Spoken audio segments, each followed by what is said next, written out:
Hi, my name is Florent Maurin, I'm a video games designer and I have a question for you.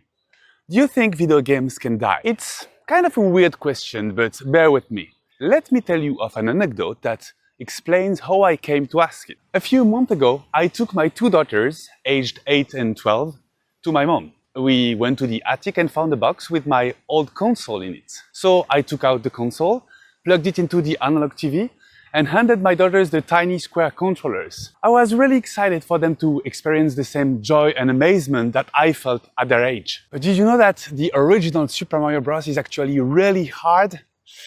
The gaming session was a total disaster. We never made it past level 2. But we had a good fun, we laughed a lot, and I even confessed my deepest shame. I never actually beat that game. Then we started talking about video games more broadly, and that's when I realized that that goofy little plumber had a much bigger impact on my life than I thought. So much so that 30 years later, I now make games for a living. Then we put the dusty console back in its box and my daughters probably forgot about it. But I didn't, because this experience led me to a deeper questioning. What are video games really? You see, I've always seen video games as some kind of discussion between the creators and players.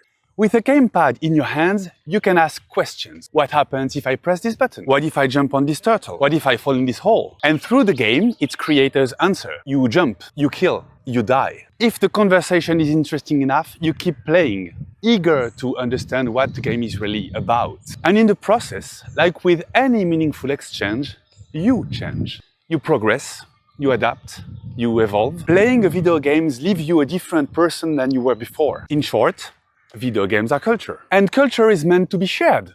When you recommend a comic, a book, or a song, you should totally listen to Niels Fram, by the way. You're not just offering entertainment. You're sharing what moves you, what matters to you, what you love about being alive, and you hope others will love it too. Culture connects us. But it's also fragile. Culture can only exist if it's passed on. If it isn't shared, it disappears. Culture can die. In fact, what that little trip down memory lane with my daughters taught me is that video games are maybe among the most mortal cultural artifacts. Why? Because sharing them is not as easy as it looks. And it's getting harder. Today my daughters play on the Nintendo Switch and we don't own physical copies of the game. We download digital versions from the eShop. Since the console doesn't have much storage, we often have to delete games to make room for new ones. It's not a big deal now with fast Wi-Fi and working servers, but we already know it won't last forever. Take the Wii U. It launched in 2012. Since 2023, it's not possible anymore to buy new games from the eShop. And Nintendo says players can still re-download old games. But for how long? What will it be like to dig up an old PS5 30 years from now? Will Steam accounts still exist in decades? And are the games I bought there really mine to begin with? Of course, there will always be new games. But if we lose access to the old ones, how will my daughter's children understand the struggle of getting 5 stars in Halls Club adventures? It's very hard and very formative. Trust me, I tried. Don't get me wrong, I don't care much about owning games. What I care about is our digital right to culture. The ability to revisit, reflect on, and share the experiences that shaped us. So, how do we protect that right? How do we make games immortal? One idea is to re-analogize games. Save them on physical medias like memory cards or hard drives, then store them away on cardboard boxes like personal time capsules. Maybe even include the devices needed to run them. It's not so different from what art collectors do, but that probably won't be enough. If games are culture, they matter to us, not just me. No individual solution can solve a collective problem. We need to work together. Some organizations already do.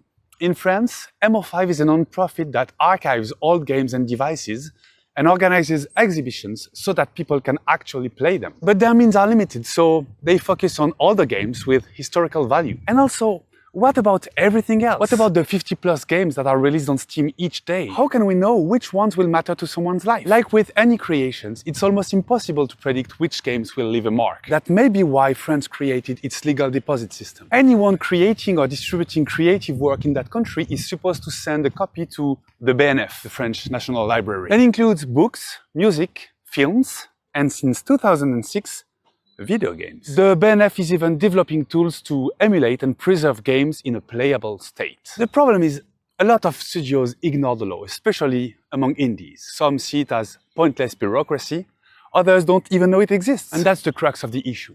Like any right, the digital right to culture must be fought for. That requires a change in mindset, starting with us, game makers. If we want games to be treated as culturally relevant, we must accept that they are not just entertainment, but art. Even more than governments, platforms, or even players, creators have a responsibility to make that shift happen.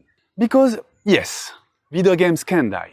Sometimes publishers kill them by shutting off servers with no alternatives. Sometimes studios build them with expiration dates to replace them with newer versions and maximize profit. Sometimes platforms push updates that make older games unplayable. When games are seen as disposable goods or services, they become far more vulnerable. And in the digital era, that risk is only growing. As creators, we need to be vocal about what our creations are. Only then can we advocate for a hopefully global public service dedicated to preserving games and funded, at least in part, by the very actors who profit from them. Video games can die, but they shouldn't. We, the creators, will die, but hopefully our creations won't. To ensure that, we must help build an indie game community that cares more about what games mean to people than how much profit they get from people. In the end, that amounts to reflecting on why we make games and realizing that our work has value that cannot be expressed in numbers,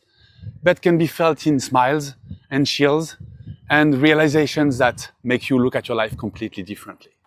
Let's make games immortal.